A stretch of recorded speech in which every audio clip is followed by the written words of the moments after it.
नमस्कार मित्रांनो, study first एमपीएससीच्या कलम पाठांतर सिरीजमध्ये तुम्हा सर्वांचं पुन्हा एकदा स्वागत। आज आपण भाग 6 राज्य शासन व्यवस्था यामधील सर्व कलमांचा आढावा घेणार आहोत।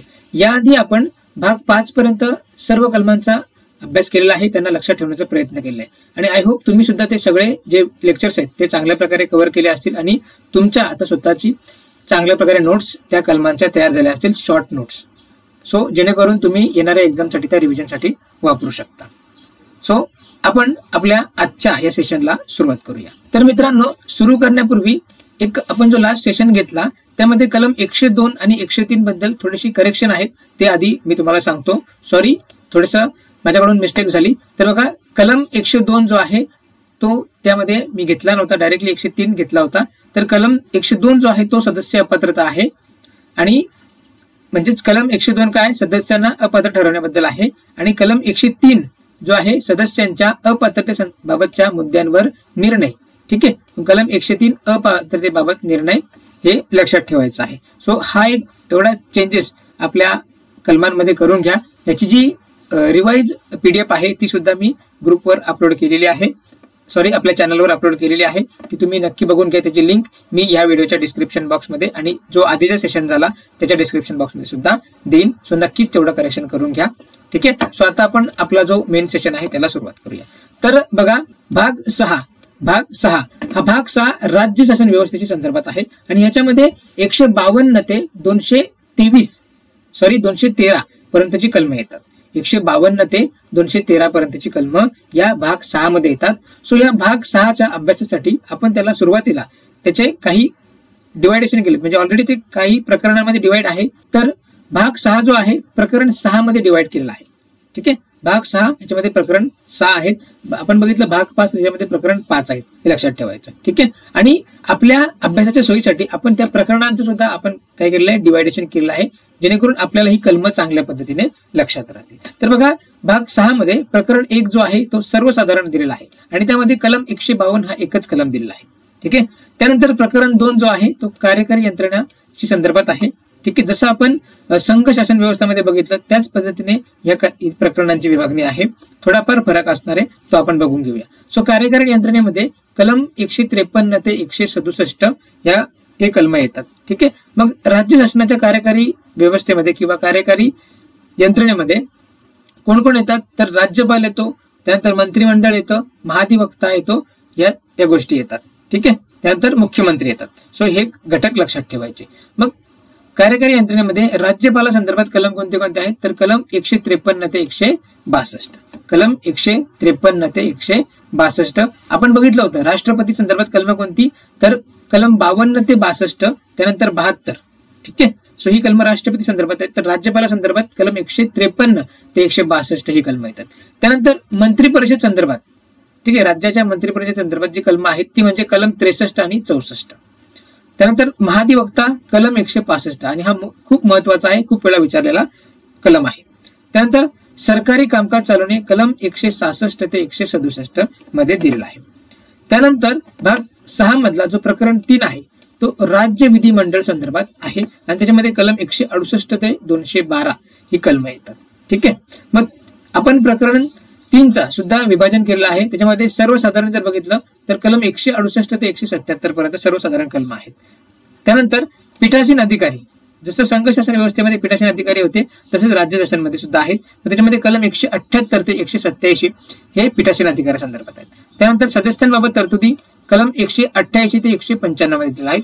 त्यानंतर कायदेकारी पद्धत ज्या आहेत त्या कलम 196 ते 207 मध्ये दिल्या आहेत। ठीक आहे, मग सर्वसाधारण कार्यपद्धती जी आहे म्हणजे विधिमंडळाचं कामकाज वगैरे ते कलम 208 ते 212 मध्ये दिलेलं आहे। अशा प्रकारे हे जे आहेत, हे जे डिवायडेशन आहे हे सुरुवातीला आपल्याला चांगल्या प्रकारे पाठ करायचं। म्हणजे जेव्हा आपण राज्यपालाचा विषय येईल तर राज्यपाल मध्ये 153 ते 162 कलम येतात, हे आधी आपल्याला पाठ पाहिजे। जेव्हा महाधिवक्ता आपल्याला विचार येईल ते 165 एकच कलम महाधिवक्ते संदर्भात आहे। जेव्हा आपल्याला समजा असं विचारलं जाईल की पीठासीन अधिकारी संसदीय आपल्या राज्य विधिमंडळाचे पीठासीन अधिकारी संदर्भात जेव्हा विचारलं जाईल तर आपल्याला लगेच आठवलं पाहिजे की कलम 178 ते 187 मध्ये एक पीठासीन अधिकारी संदर्भाच्या तरतुदी आहेत। ठीक आहे, अशा पद्धतीने आपण लक्षात घेतलं ना तर बऱ्यापैकी आपण इलिमिनेशननी योग्य उत्तरापर्यंत पोहोचू शकतो।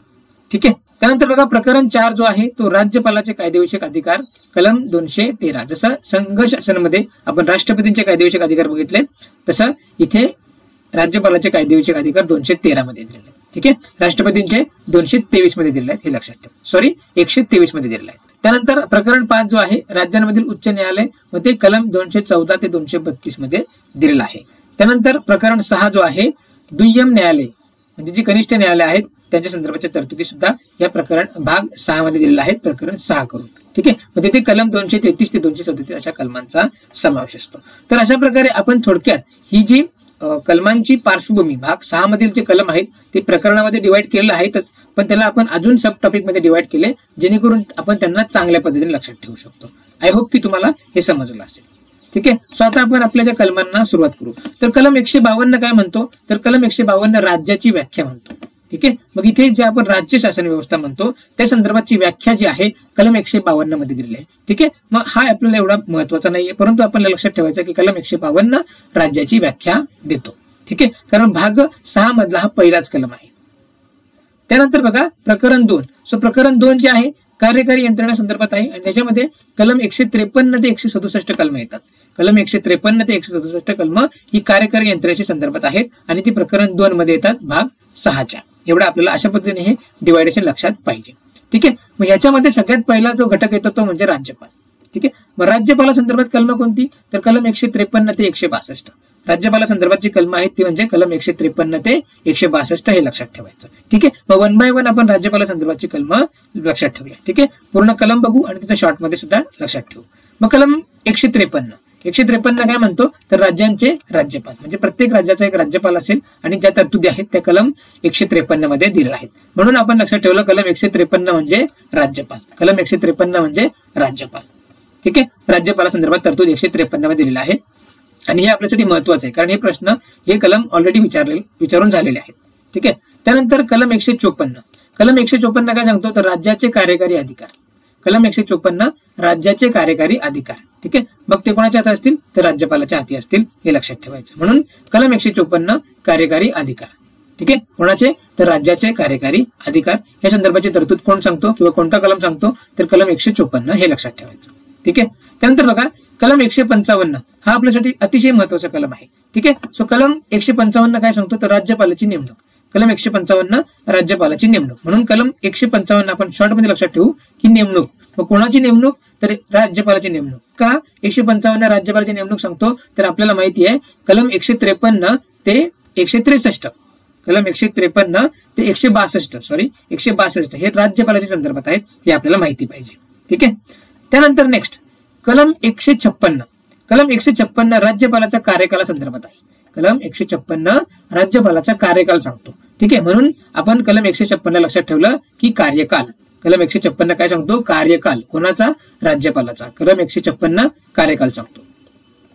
त्यानंतर कलम 157, तर कलम 157 काय सांगतो, तर राज्यपाल म्हणून नियुक्त होण्यासाठी अर्हता, म्हणजे तो आपल्याला एखाद्या व्यक्तीला राज्यपाल म्हणून निवडून यायचे तर काय काय अर्हता लागतील, ह्या कलम 157 मध्ये दिलेल्या आहेत. म्हणून कलम 157 आपण लक्षात ठेवलं की अर्हता. कलम 157 अर्हता. ठीक आहे, त्यानंतर कलम 158 तर राज्यपाल पदाच्या शर्ती. ठीक आहे, कलम 158 तर राज्यपाल पदाच्या शर्ती. म्हणून कलम 157 आपण काय म्हटलं, तर अर्हता. तर अर्हताच्या लगेच कलम 158 काय येतो, तर शर्ती. ठीक आहे, शर्ती राज्यपालाने पालन केलं पाहिजे, म्हणून कलम 158 शर्ती. त्यानंतर कलम 159 राज्यपालाने शपथ घेणे किंवा वचनबद्धता स्वीकारणे. म्हणून कलम 159 काय येतो, तर राज्यपालाची शपथ. म्हणून कलम 159 लक्षात ठेवलं, राज्यपालाची शपथ. मग राष्ट्रपतींची शपथसाठी कलम कोणता आहे, तर कलम 60. कलम 60 राष्ट्रपतींची शपथ, कलम 159 राज्यपालांची शपथ. अशा प्रकारे लक्षात ठेवायचं.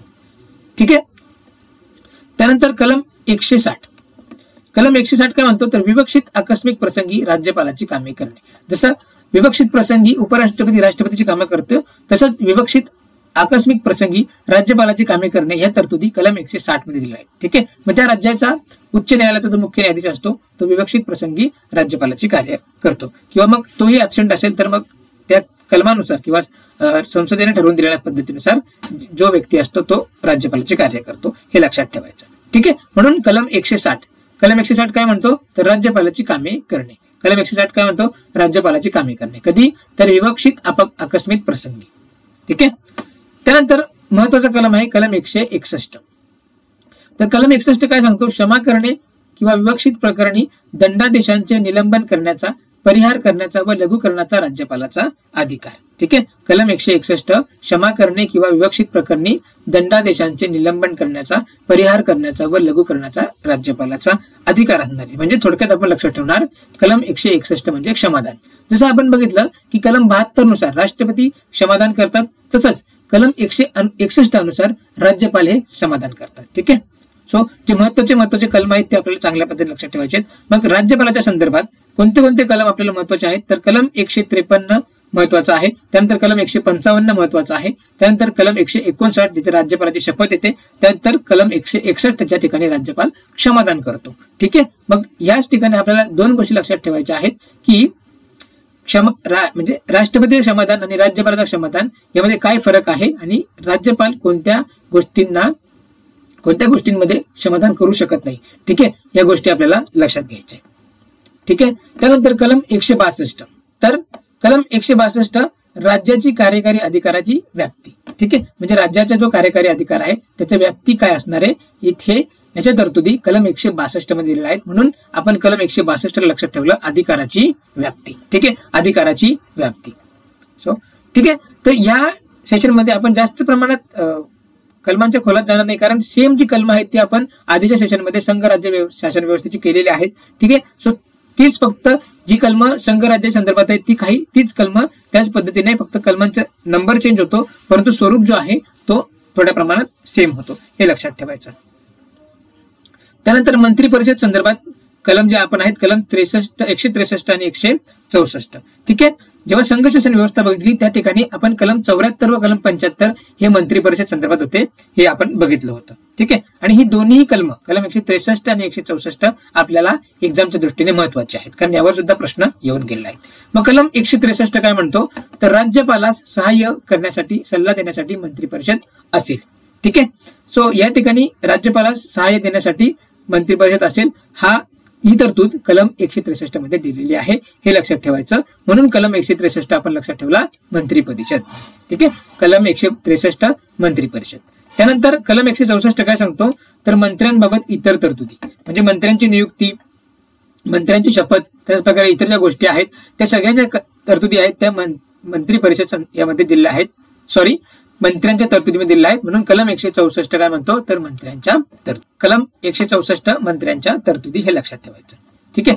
त्यानंतर बघा महत्वाचा कलम आहे कलम 165. अतिशय महत्वाचा कलम आहे. यामध्ये जोड्या लावा स्वरूपात हा प्रश्न भरपूर वेळा विचारलेला आहे, हा कलम विचारलेला आहे. त्यामुळं कलम 165 हा राज्याचा महाधिवक्ता संदर्भात तरतूद सांगतो, हे कायमच पाठ ठेवायचं. ठीक आहे. 165 इकडे महाधिवक्ता आणि त्या ठिकाणी आपण बघितलं कलम 76 जो आहे महान्यायवादी संदर्भात सांगतो, हे लक्षात ठेवायचं. ठीक आहे. त्यानंतर पुढची कलम आहेत की सरकारी कामकाज चालवणे, त्यामध्ये कलम 166 व 167 या दोन कलमांचा समावेश आहे. कलम 166 आणि 167 ही सरकारी कामकाज चालवणे संदर्भातची कलम आहेत. आणि त्यामध्ये कलम 166 काय म्हणतो तर राज्याच्या सरकाराचे कामकाज चालवणे ही तरतूद कलम 166 मध्ये दिलेली आहे, हे लक्षात ठेवायचं. ठीक आहे. त्यानंतर कलम 167 हा पण महत्वाचा आहे. नुकताच रिसेंटली 2022-23 च्या एक्झाम मध्ये हा कलम विचारलेला होता. म्हणून राज्यपालांना माहिती देण्याबाबत मुख्यमंत्र्यांचे कर्तव्य, जसं त्या ठिकाणी आपण पंतप्रधानांचे कर्तव्य बघितलं होतं, तसंच कलम 167 काय सांगतो तर मुख्यमंत्र्यांचं कर्तव्य सांगतो. ठीक आहे. तो कलम 167 मुख्यमंत्र्यांचे कर्तव्य अशा पद्धतीने लक्षात ठेवायचं. त्यानंतर बघा प्रकरण 3. ठीक आहे. सो अशा पद्धतीने आपण प्रकरण 1 व प्रकरण 2 यांचा आढावा घेतलेला आहे. प्रकरण जो 1 आहे तो सर्वसाधारण आहे आणि प्रकरण 2 मध्ये जे राज्याच्या कार्यकारी यंत्रणेमध्ये संदर्भात तरतूद दिलेल्या आहेत. ठीक आहे. मग त्यामध्ये राज्यपाल आपण बघितलं, त्याच्यानंतर मंत्री परिषद संदर्भात बघितलं, त्यानंतर महाधिवक्ता बघितलं, सरकारी कामकाज चालवणे, या सगळ्या तरतुदी आपण बघितलेल्या आहेत. ठीक आहे. सो याच्या शॉर्ट फॉर्म आहेत, ही जे कीवर्ड्स आहेत हे आपण चांगल्या प्रकारे लक्षात ठेवायचे, कारण एक्झाम मध्ये ह्याच्यावर प्रश्न विचारले जातात. जोड्या लावा स्वरूपात, त्यानंतर थेट डायरेक्टली वन लाईनर स्वरूपात प्रश्न भरून येतो किंवा स्टेटमेंटच्या स्वरूपात प्रश्न येतात. तर अशा प्रकारे हे कीवर्ड्स आपण चांगल्या पद्धतीने करायचे, जेणेकरून आपल्याला तो कलम आला किंवा ती स्टेटमेंट आली तर त्या कीवर्डनुसार आपण ते करेक्ट कलमापर्यंत पोहोचू शकतो किंवा त्या कलमानुसार आपण करेक्ट स्टेटमेंट पर्यंत पोहोचू शकतो. अशा दोन्ही पद्धतीने आपल्याला हे कलम लक्षात ठेवायचे. ठीक आहे. मग आता आपण प्रकरण 3 जो भाग 6 मधला प्रकरण 3 क्रमांक आहे तो राज्य विधिमंडळ संदर्भात आहे. ठीक आहे. राज्याच्या विधिमंडळा संदर्भात जी कलम आहेत ती प्रकरण 3 मध्ये दिली आहेत आणि त्याच्यामध्ये कलम 168 ते कलम 212 या कलमांचा समावेश होतो. ठीक आहे. राज्य विधिमंडळामध्ये कलम 168 ते कलम 212 या कलमांचा समावेश होतो हे लक्षात ठेवायचं. इथे सुद्धा आपण या प्रकरणाचा कलमा वेगवेगळ्या भागांमध्ये डिवाइड केलेला आहे आपल्या सोयीसाठी. मग त्याच्यामध्ये सर्वात पहिलं सर्वसाधारण. ठीक आहे. त्याच्यामध्ये कलम 168 ते 177 येतात. मग याच्यामध्ये जो राज्य विधिमंडळ आहे त्याच्या रचनेसंदर्भात ज्या तरतुदी आहेत, त्याच्या कार्यकालासंदर्भात तरतुदी आहेत, राज्यपालांच्या अभिभाषणासंदर्भात तरतुदी या सर्वसाधारण मध्ये येतात आणि ते कलम 168 ते 177 मध्ये येतात हे लक्षात ठेवायचं. ठीक आहे. मग काय 168 सांगतो? कलम 168 म्हणतो की राज्यामधील विधिमंडळाची रचना, म्हणजे राज्यामध्ये जे विधिमंडळ असणार आहे त्याच्या तरतुदी, त्याच्या रचनेबद्दलच्या तरतुदी या कलम 168 मध्ये दिलेल्या आहेत. म्हणून आपण कलम 168 ला शॉर्ट मध्ये लक्षात ठेवायचं विधिमंडळ रचना. ठीक आहे. कलम 168 विधिमंडळ रचना. त्याच्यानंतर आपल्यासाठी अतिशय महत्वाचा जो कलम आहे तो म्हणजे कलम 169. ठीक आहे. कलम 169 आपल्या एक्झामच्या दृष्टीने महत्वाचा कलम आहे. ठीक आहे. आणि वारंवार याच्यावर प्रश्न विचारलेले आहेत. कलम 169 काय सांगतो तर राज्यांमधील विधान परिषद विसर्जित करणे किंवा निर्माण करणे. ठीक आहे. सो लास्ट सेशन मध्ये जेव्हा मी PYQs दाखवले त्याच्यामध्ये कलम 169 वर आलेला प्रश्न सुद्धा तुम्हाला मी दाखवला होता. सो तो सुद्धा व्यवस्थित बघून घ्यायचा आहे. मग कलम 169 काय म्हणतो? राज्यांमधील विधान परिषद विसर्जित करणे किंवा निर्माण करणे. ठीक आहे. सो ज्या राज्यांमध्ये विधान परिषद आहेत किंवा त्यांच्या ज्यांनी विसर्जित केलेल्या आहेत त्या कोणत्या कलमाच्या तरतुदीनुसार तर कलम 169 नुसार केलेल्या आहेत. ठीक आहे. मग कलम 169 काय म्हणतो तर विधान परिषद विसर्जन किंवा निर्माण, विधान परिषद विसर्जन किंवा निर्माण. ठीक आहे. सो या संदर्भाच्या ज्या तरतुदी आहेत आणि त्यांचा जो डीप मध्ये अभ्यास सुद्धा आपल्याला करून घ्यायचा आहे. ठीक आहे. या संदर्भात म्हणजे जी विधान परिषद निर्माण करण्याची जी प्रोसेस आहे ती कशी आहे, कोण त्यात सहभागी होतो, कशा पद्धतीने होते हे सुद्धा आपल्याला माहिती पाहिजे. ठीक आहे. यावर सुद्धा प्रश्न येतात. त्यानंतर कलम 170. कलम 170 काय म्हणतो? विधानसभेची रचना. ठीक आहे. ज्या राज्यामध्ये विधानसभा आहे त्या विधानसभेची रचना कलम 170च्या तरतुदीनुसार केली जाते हे लक्षात ठेवायचं. आणि ज्या राज्यांमध्ये विधान परिषद आहेत ठीक आहे त्यामध्ये विधान परिषदेची रचना जी आहे कलम 171च्या अनुसार केली जाते. म्हणून कलम 171 विधान परिषदेची रचना लक्षात ठेवायचं. त्यानंतर कलम 172. तर कलम 172 काय सांगतो तर राज्य विधिमंडळाचा कार्यकाल. कलम 172 सांगतो राज्य विधिमंडळाचा कार्यकाल कलम 172 मध्ये दिलेला आहे. त्यानंतर कलम 173. तर राज्य विधिमंडळाच्या सदस्यत्वाकरिता अर्हता हे कलम 173 मध्ये दिलेला आहे. म्हणून कलम 173 आपण शॉर्ट मध्ये लक्षात ठेवू तर सदस्य अर्हता. ठीक आहे. म्हणजे सदस्य होण्यासाठी काय काय अर्हता आवश्यक असणं गरजेचं आहे हे कलम 173 मध्ये दिलेलं आहे. त्यानंतर कलम 174 काय म्हणतो तर राज्य विधिमंडळाची अधिवेशने तहकुबी व विसर्जन. म्हणजे राज्य विधिमंडळाची जी अधिवेशने आहेत त्या संदर्भात तरतुदी, त्यानंतर ते अधिवेशने तहकुबी संदर्भात ज्या तरतुदी आहेत आणि जी विधानसभा आहे ठीक आहे त्यातील जे मंत्रिमंडळ आहे ती विधानसभा विसर्जनाच्या संदर्भात तरतुदी आहेत त्या कलम 174 मध्ये दिलेल्या आहेत हे लक्षात ठेवायचं. म्हणून कलम 174 तर म्हणतो अधिवेशन व विसर्जन अशा पद्धतीने आपल्याला लक्षात ठेवायचं. कलम 174 अधिवेशन व विसर्जन आणि हा कीवर्ड आला म्हणजे आपण काय म्हणू शकतो तर राज्य विधिमंडळाची अधिवेशने तहकुबी आणि विसर्जन. ठीक आहे. मग कलम 174 अधिवेशन व विसर्जनाच्या तरतुदी सांगतो. त्यानंतर कलम 175. तर कलम 175 मध्ये सभागृहास उद्देशून अभिभाषण करण्याचा आणि संदेश देण्याचा राज्यपालाचा अधिकार हे कलम 175 मध्ये दिलेले आहेत हे लक्षात ठेवायचं. म्हणून कलम 175 ला आपण राज्यपाल भाषण व संदेश अशा पद्धतीने लक्षात ठेवला कीवर्ड बनवला. ठीक आहे. कलम 175 काय म्हणतो तर राज्यपालाचे भाषण व संदेश. ठीक आहे. अशा पद्धतीने लक्षात ठेवायचं. सो हे जे कीवर्ड्स आहेत हे आपल्याला पाठांतराला हेल्पफुल ठरणार आहेत. ठीक आहे. म्हणून आपण कुठल्याही कलमचा शॉर्ट मध्ये कीवर्ड्स बनवायचं. मग त्यामुळे आपण प्रत्येक कलम बघतो आणि त्याचा शॉर्ट मध्ये लक्षात ठेवण्याचा प्रयत्न करतो. मग कलम 176 काय सांगतो तर राज्यपालाचे विशेष अभिभाषण. ठीक आहे. कलम 175 मध्ये राज्यपालाचे भाषण आणि सभागृहांना संदेश देण्याचे तरतुदी दिलेले आहेत. तर मग ज्या ठिकाणी विशेष सभागृह किंवा विशेष अधिवेशन भरतं मग त्या ठिकाणी कलम 76 नुसार राज्यपालांचं विशेष अभिभाषण होतं हे लक्षात ठेवायचं. किंवा जेव्हा नवीन सभागृह बसतं त्याच्या पहिल्या बैठकीसमोर किंवा आणि प्रत्येक वर्षाच्या पहिल्या बैठकीसमोर राज्यपाल विशेष अभिभाषण करतात, लक्षात ठेवायचं. म्हणून कलम 176 विशेष अभिभाषण सांगतो. नेक्स्ट कलम 177. कलम 177 काय सांगतो तर मंत्री आणि महाधिवक्ता यांचे सभागृहासंदर्भातील हक्क. कलम 177 मध्ये मंत्री आणि महाधिवक्ता यांचे सभागृहामधील हक्क हे सांगितलेले आहेत. मग कलम 177 मंत्री व महाधिवक्ता यांचे हक्क. कलम 177 मंत्री व महाधिवक्ता यांचे हक्क. त्यानंतर नेक्स्ट जी कलम आहेत, सो आपण बघितलं जे सर्वसाधारण मध्ये कलम 168 ते कलम 177 पर्यंत जी कलम आहेत, त्यानंतर जी कलम येतात ती पीठासीन अधिकारासंदर्भात येतात. ठीक आहे, मग याच्यामध्ये कलम 178 ते 187.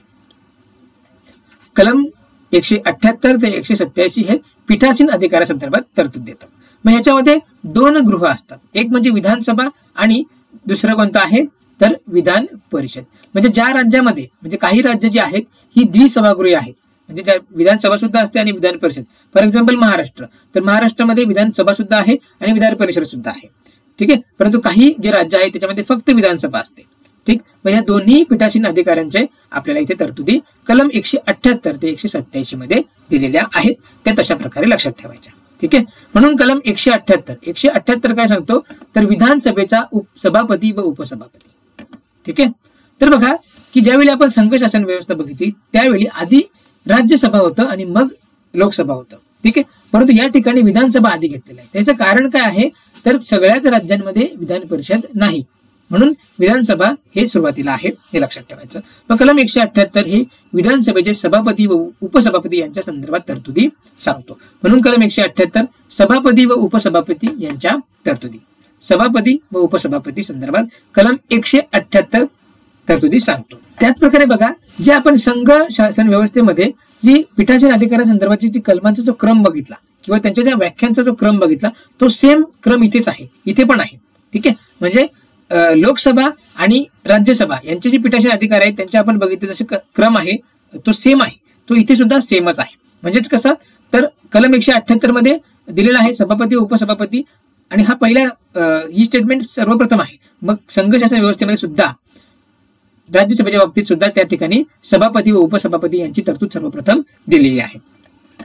त्यानंतर कलम 179 काय म्हणतो तर सभापती व उपसभापती ही पदे रिक्त होणे, त्यांचे राजीनामे आणि पदच्युती. म्हणून कलम 179 आपण लक्षात ठेवायचं, पदरिक्त, राजीनामे आणि पदच्युती. मग कोणाची तर विधानसभेच्या सभापती व उपसभापतींची. का? कारण आपल्याला माहिती आहे कलम 178 ते कलम 187 हे पीठासीन अधिकारासंदर्भात कलम आहेत. ठीक आहे, सुरुवातीला आपल्याला हा पॉइंट लक्षात घ्यायचा आहे, हा पॉइंट पाठ करायचा आहे की पीठासीन अधिकारासंदर्भातची कलम कोणती आहेत तर कलम 178 ते 187. मग आपण लक्षात ठेवायचं की विधानसभेच्या पीठासीन अधिकारासंदर्भात कोणती कलम आहेत तर कलम 178 ते कलम 181. ठीक आहे, विधानसभेच्या पीठासीन अधिकारासंदर्भाची कलम कोणती आहेत तर कलम 178 आणि 178 ते 181. ठीक आहे, आणि हे आपल्याला अशा प्रकारे करावंच लागेल, त्यावेळेस आपल्याला लॉजिक चांगल्या प्रकारे डेव्हलप होईल आणि आपण चांगल्या प्रकारे एलिमिनेशनने सुद्धा प्रश्न बरोबर सोडवू शकतो. ठीक आहे, म्हणून कलम 179 काय म्हणतो तर सभापती उपसभापती ही पदे रिक्त होणे, त्यांचे राजीनामे आणि पदच्युती. म्हणून त्याला आपण शॉर्ट कीवर्ड मध्ये लक्षात ठेवलं की पदरिक्त, राजीनामे, पदच्युती. मग कोणाचे तर विधानसभेचे सभापती व उपसभापती यांचे. हे आपल्याला आपण हे शॉर्ट का लक्षात करतोय तर आपल्याला कलम आणि त्या कलमामध्ये ज्या तरतुदी आहेत त्या पटकन क्लिक व्हाव्यात, कारण आपल्याला एक्झाम मध्ये त्या शोधायच्या आहेत, आपल्याला पाठ करून लिहायच्या नाहीयेत, आपल्याला कीवर्ड्स लक्षात ठेवून त्या बरोबर शोधायच्या आहेत. मग त्यासाठी आपण हे कीवर्ड्स बनवतो. ठीक आहे, म्हणून कलम 180 काय म्हणतो तर उपसभापती किंवा अन्य व्यक्ती यांचा सभापती म्हणून कार्य करण्याचा किंवा त्या पदाची कर्तव्य बजावण्याचा अधिकार. म्हणजेच कलम 80 आपण लक्षात ठेवलं की उपसभापती व सदस्यांचे सभापती पदाचे अधिकार. ठीक आहे, म्हणजे जेव्हा सभापती गैरहजर असतो त्यावेळी उपसभापती सभापती बनू शकतो किंवा उपसभापती सुद्धा गैरहजर असेल तर सभागृहामधील जे सदस्य असतात त्यांना सुद्धा सभापती बनण्याचा अधिकार आहे, हे या कलमातून सांगितलेलं आहे. ठीक आहे, कलम 180 उपसभापती व सदस्यांचे सभापती पदाचे अधिकार असं लक्षात ठेवायचं. त्यानंतर कलम 181 काय सांगतो तर बडतर्फीचा ठराव विचाराधीन असताना सभापती व उपसभापतीने सभागृहाचे अध्यक्षस्थान न स्वीकारणे. म्हणजे जेव्हा सभापती किंवा उपसभापती यांच्यावर बडतर्फीचा ठराव सभागृहामध्ये चालू असताना त्यांनी त्या सभागृहाचं अध्यक्षस्थान स्वीकारू नये अशी तरतूद कलम 181 मध्ये दिलेली आहे. म्हणून कलम 81 आपण शॉर्ट मध्ये लक्षात ठेवला. बडतर्फीच्या वेळी अध्यक्षस्थान न स्वीकारणे, बडतर्फीच्या वेळी अध्यक्षस्थान न स्वीकारणे हीची तरतूद कलम 181 मध्ये दिलेली आहे. म्हणजेच काय, तर विधानसभेच्या सभापती व उपसभापतीने त्यांच्यावर बडतर्फीचा ठराव चालू असताना अध्यक्षस्थान स्वीकारायचं नाही ही तरतूद कोणत्या कलमामध्ये दिलेली आहे, तर कलम 181. आणि तुम्हाला सांगतो हाच कलम रिसेंटली गट ब मुख्य परीक्षेला आलेला आहे. ठीक आहे, गट ब च्या मुख्य परीक्षेमध्ये विचारलेला होता, हे लक्षात ठेवा. ठीक आहे, त्यानंतर विधान परिषद. सो विधान परिषद मध्ये आपण सेम तोच क्रम लक्षात ठेवायचा आहे. 182 विधान परिषदेचे अध्यक्ष व उपाध्यक्ष, म्हणून कलम 182 अध्यक्ष व उपाध्यक्ष कोणाचे, विधान परिषदेचे. कारण विधान परिषद 182 ते 185 मध्ये कलम दिलेले आहेत. त्यानंतर नेक्स्ट कलम 183. कलम 183 अध्यक्ष व उपाध्यक्ष ही पदे रिक्त होणे, त्यांचे राजीनामे आणि पदच्युती या संदर्भात दिलेले आहेत. म्हणून कलम 183 काय सांगतो, तर पदरिक्त, राजीनामे आणि पदच्युती. ज्याप्रमाणे कलम 179 सुद्धा पदरिक्त, राजीनामे, पदच्युती संदर्भात आहे आणि कलम 183 म्हणून कलम 179 आणि 183 यांची स्टेटमेंट सेम आहे, लक्षात ठेवायचं. ठीक आहे. सो लास्ट सेशन मध्ये आपण जसा पद्धतीने टेबल बनवला होता त्या पद्धतीने तुम्ही बनवू शकता. मग कलम 184 काय म्हणतो, सेम अध्यक्ष म्हणून कार्य करण्याचा किंवा त्यांच्या पदाची कर्तव्य बजावण्याचा उपाध्यक्ष किंवा अन्य व्यक्तींचा अधिकार. म्हणजेच कलम 184 म्हणतो की उपाध्यक्ष व सदस्यांचे अध्यक्षपदाचे अधिकार कोणत्या सभागृहात, तर विधान परिषद मध्ये. 184 विधान परिषद मध्ये आणि 180 हा विधानसभेमध्ये, हे लक्षात ठेवायचं.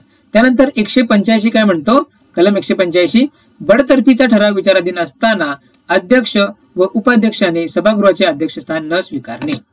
बडतर्फीचा ठराव विचाराधीन असताना अध्यक्ष व उपाध्यक्षाने सभागृहाचे अध्यक्षस्थान न स्वीकारणे हे कलम, ही तरतूद कलम 185 मध्ये दिलेली आहे. परंतु कोणत्या सभागृहा संदर्भात, तर विधान परिषद संदर्भात, हे लक्षात ठेवायचं. कारण आपल्याला स्टेटमेंट बघा, लक्षात ठेवा की बडतर्फीचा ठराव जो आहे तो दोन ठिकाणी आहे, विधानसभेच्या पीठासीन अधिकारासंदर्भात आणि विधान परिषदेच्या. मग 185 हा विधान परिषदेच्या पीठासीन अधिकारासंदर्भात आहे आणि 181 हा विधानसभेच्या पीठासीन अधिकाऱ्यांच्या बडतर्फी संदर्भात आहे. अशा पद्धतीने सुद्धा लक्षात ठेवावं लागेल. ठीक आहे. सो 185 काय म्हणतो, तर बडतर्फीच्या वेळी अध्यक्षस्थान न स्वीकारावे. कोणी, तर विधान परिषदेच्या पीठासीन अधिकाऱ्यांनी. त्यानंतर कलम 186 काय म्हणतो, तर सभापती, उपसभापती आणि अध्यक्ष, उपाध्यक्ष यांचे वेतन व भत्ते. सभापती, उपसभापती आणि अध्यक्ष व उपाध्यक्ष यांचे वेतन व भत्ते हे कलम 186 मध्ये दिलेले आहेत. म्हणून कलम 186 वेतन कोणाचे, तर पीठासीन अधिकाऱ्यांचे वेतन, असं लक्षात ठेवायचं. कलम 186 वेतन कोणाचे, पीठासीन अधिकाऱ्यांचे वेतन. आणि कलम 187 काय म्हणतो, तर राज्य विधिमंडळाचे सचिवालय, म्हणजे जे राज्य विधिमंडळाचे कामकाज होणार आहे त्या ठिकाणी ते ठिकाण म्हणजे जे सचिवालय. ठीक आहे, कार्यकारी विभागासंदर्भात ज्या गोष्टी होतात त्या सचिवालयामध्ये होतात. म्हणून कलम 187 सचिवालय असं लक्षात ठेवायचं. कोणाचं, तर राज्य विधिमंडळाचं सचिवालय लक्षात ठेवायचं. ठीक आहे. सो अशा पद्धतीने ह्या पीठासीन अधिकारासंदर्भाच्या तरतुदी आपण बघितल्या आणि त्याचे कीवर्ड्स बघितले. स्वतः तुम्ही चांगल्या प्रकारे त्यांना लक्षात ठेवायचं आहे. ठीक आहे, कारण 181 विचारून झालेलं आहे, मग पुढचे पण विचारू शकतात. सो आपण इथे जे विचारलं त्यांना ते कलम बघतोच आहे, परंतु जे नाही विचारलेले त्यांना सुद्धा आपल्याला लक्षात ठेवायचं आहे, कारण भविष्यात आयोग विचारू शकतो. ठीक आहे, कारण आयोगाने ट्रेंड चेंज केलाय, आयोग डिफिकल्टी लेवल वाढवत चाललाय.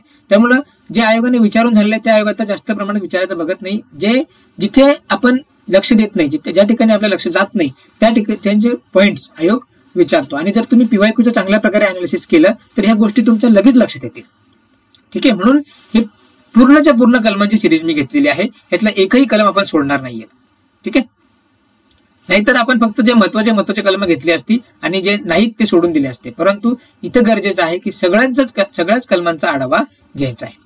मग पुढची कलम आहेत सदस्यांबाबत तरतुदी, म्हणजे विधानमंडळाच्या किंवा विधिमंडळाच्या सदस्यांबाबत तरतुदी ह्या कलम 188 ते 195 मध्ये दिलेल्या आहेत.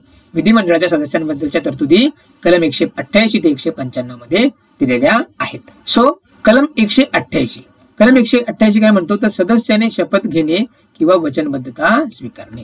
म्हणजे सदस्याची शपथ या संदर्भाच्या तरतुदी कलम 188 मध्ये दिलेल्या आहेत आणि येणाऱ्या काळामध्ये ह्या प्रश्नावर किंवा या कलमावर प्रश्न येऊ शकतो हे लक्षात घ्यायचं. म्हणून कलम 188 सदस्य शपथ, कलम 188 सदस्याची शपथ असं लक्षात ठेवायचं. त्यानंतर कलम 189, कलम 189 काय तर सभागृहातील मतदान, जागा रिक्त असताना अथवा गणपूर्ती नसताना कामकाज करण्याचा सभागृहांचा अधिकार. ठीक आहे. सो संघ शासनासंदर्भात सुद्धा सेम तरतूद अशी आपण बघितलेली आहे. ठीक आहे.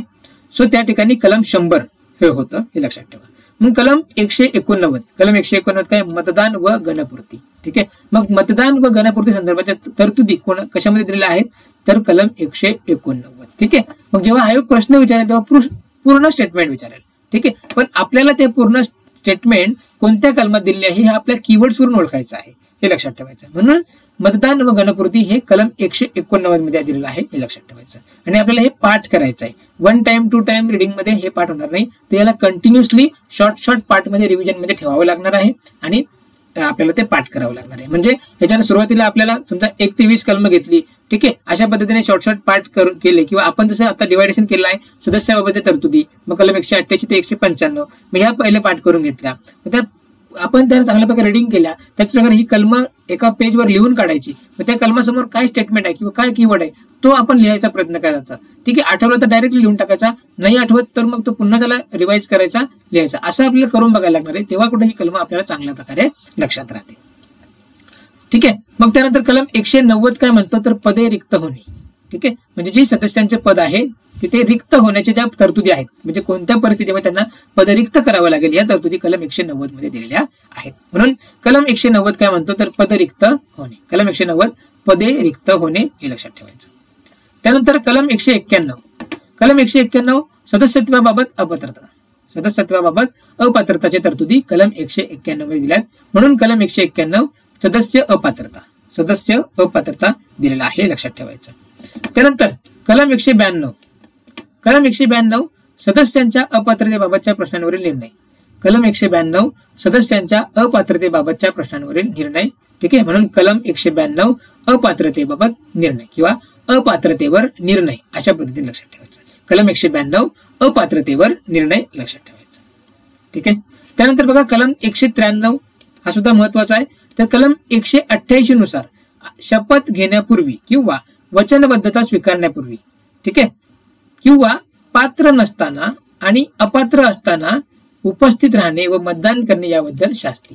म्हणजे जे सदस्य कलम 188 नुसार शपथ घेत नाहीत किंवा शपथ न घेता सभागृहामध्ये प्रवेश करतात किंवा पात्र नसताना प्रवेश करतात किंवा ते अपात्र झालेत म्हणून आणि सभागृहामध्ये प्रवेश करतात, तर अशा यांना शास्ती आणि दंडाची तरतुदी ज्या आहेत त्या कलम 193 मध्ये दिलेल्या आहेत हे लक्षात ठेवायचं. मग कलम 194 काय तर शपथ न घेता प्रवेशावर शास्ती असा आपण कीवर्ड बनवू शकतो. नेक्स्ट कलम 194 काय म्हणतो तर विधिमंडळाचे त्याच्या सदस्यांचे व त्यांच्या समित्यांचे अधिकार व विशेषाधिकार. कलम 194 काय म्हणतो विधिमंडळाचे त्याच्या सदस्यांचे व त्यांच्या समित्यांचे अधिकार व विशेषाधिकार या संदर्भाच्या तरतुदी कलम 194 मध्ये दिल्या आहेत. म्हणून कलम 194 सभागृह सदस्य व समित्यांचे अधिकार. कलम 194 सभागृह सदस्य व समित्यांचे अधिकार.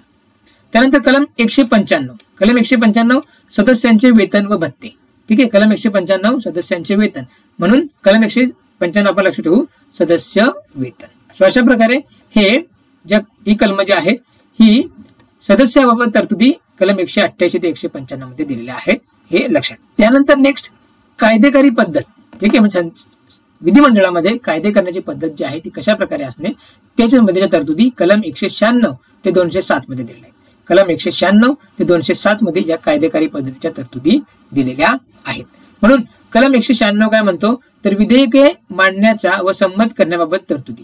विधेयक मांडण्याचा व संमत करण्याबाबतच्या तरतुदी आहेत त्या कलम 196 मध्ये दिलेल्या आहेत. म्हणून कलम 196 विधेयक मांडणे व संमत करणे. कलम 196 विधेयक मांडणे व संमती करणे इथे दिलेला आहे. ठीक आहे. कलम 197, कलम 197 काय म्हणतो तर धनविधेयक सोडून इतर विधेयकांबाबत विधान परिषदेच्या अधिकारांवर मर्यादा. ठीक आहे. कलम 197 काय म्हणतो तर धनविधेयक सोडून इतर विधेयकांबाबत जे विधान परिषदेच्या अधिकारांवर मर्यादा येतील त्या संदर्भाच्या तरतुदी कलम 197 मध्ये दिलेल्या आहेत. ठीक आहे. त्यानंतर म्हणून आपण लक्षात ठेवलं कलम 197 विधान परिषदेच्या अधिकारांवर मर्यादा. कलम 197 विधान परिषदेच्या अधिकारांवर मर्यादा. मग विधान परिषदेच्या अधिकारांवर मर्यादा कोणत्या कलमामध्ये दिलेल्या आहेत? कलम 197. ठीक आहे, हे लक्षात राहील. मग कलम 198 तर वित्त विधेयकाबाबत विशेष प्रक्रिया. कलम 198 काय सांगतो?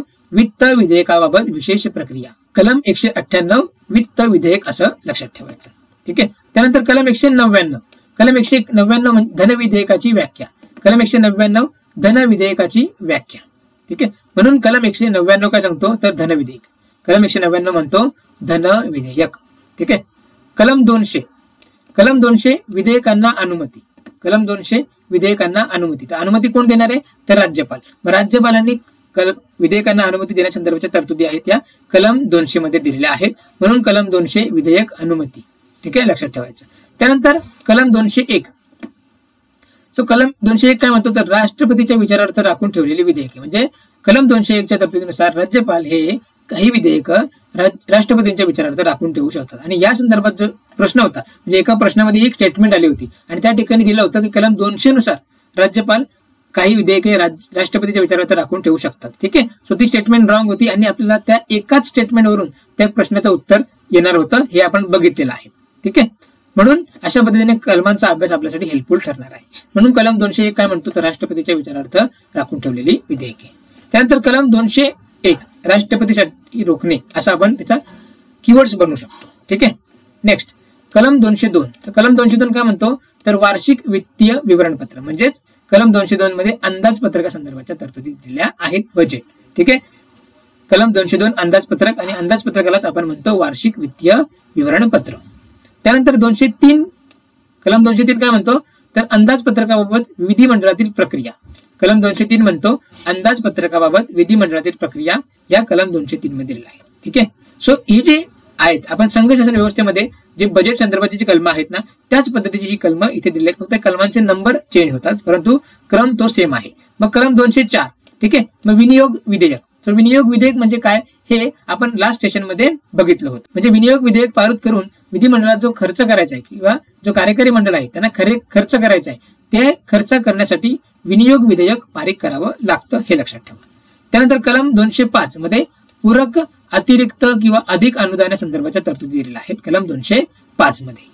त्यानंतर कलम 206 काय? तर लेखानुदाने, प्रत्यानुदाने आणि अपवादात्मक अनुदाने संदर्भाच्या तरतुदी कलम 206 मध्ये दिलेल्या आहेत. नेक्स्ट कलम 207 हा वित्तीय विधेयकांबद्दल विशेष तरतुदी सांगतो. कलम 207 वित्तीय विधेयकांबद्दल विशेष तरतुदी सांगतो, हे लक्षात ठेवायचं. ठीक आहे. त्यानंतर सर्वसाधारण कार्यपद्धती. याच्यामध्ये कलम 208 ते 212चा समावेश होतो. सर्वसाधारण कार्यपद्धतीमध्ये कलम 208 ते 212चा समावेश होतो. मग कलम 208 काय म्हणतो? तर प्रक्रियेचे नियमन. कलम 208 सांगतो प्रक्रियेचे नियमन. आणि कलम 209 काय म्हणतो?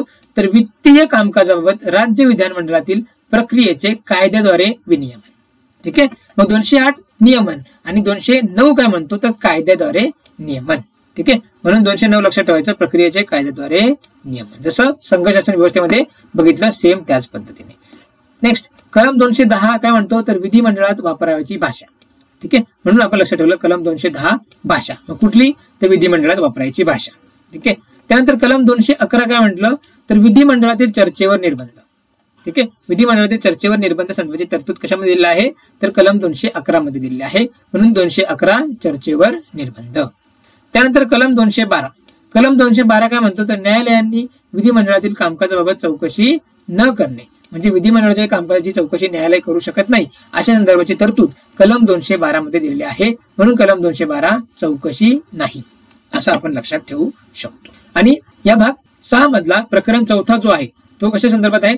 तर राज्यपालाचे कायदेविषयक अधिकार, आणि त्याच्यामध्ये एकच कलम आहे, तो आहे कलम 213. जसं राष्ट्रपतीचा आपण बघितला 123, तसंच राज्यपालाचा 213 आहे, हे लक्षात ठेवायचं. इथे बघा 213 म्हणजे 123 मध्ये पण हेच नंबर येतात, आकडे येतात, आणि 213 मध्ये सुद्धा तेच असतात. म्हणून 200 तिकडे 123 आहे, इथे 213 आहे, हे लक्षात ठेवायचं.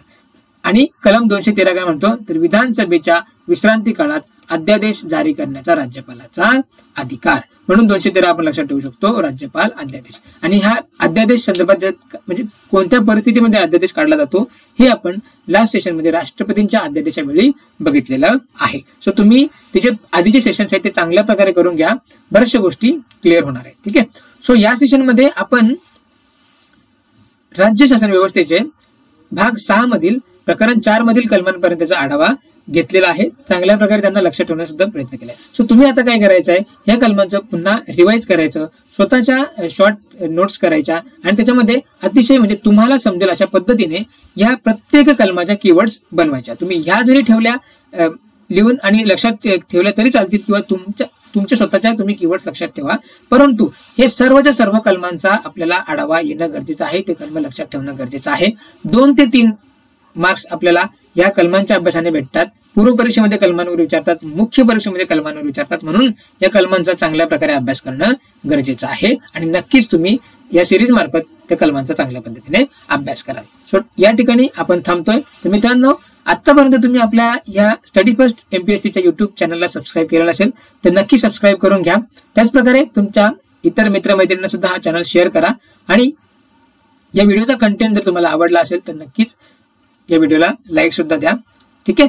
त्याचप्रकारे मित्रांनो, या प्लॅटफॉर्मवर आपण पॉलिटी संदर्भात आणि इतर जे आपल्या कंबाईनच्या दृष्टीने जे विषय आहेत त्यांच्या स्टेप बाय स्टेप आपण काय करणार आहोत तर हे जे रिव्हिजन सेशन सुरू करणार आहोत. सो नक्कीच या युट्यूब प्लॅटफॉर्मचा या सेशन्सचा तुम्हाला एक्झामच्या दृष्टीने नक्कीच फायदा होणार आहे. सो आपले जे पण सेशन असणार आहेत ते चांगल्या प्रकारे तुम्ही करत चला. येणाऱ्या एक्झामच्या दृष्टीने बरेचसे पॉईंट्स तुम्हाला त्यातून कव्हर होणार आहेत. सो या ठिकाणी आपण थांबतोय. भेटूया नेक्स्ट सेशन मध्ये. त्यामध्ये आपण या भाग 6 मधील जे राहिलेले प्रकरण आहेत त्यांचा आढावा घेऊ आणि पुढच्या कलमांचा सुद्धा आढावा घेऊया. So thank you very much.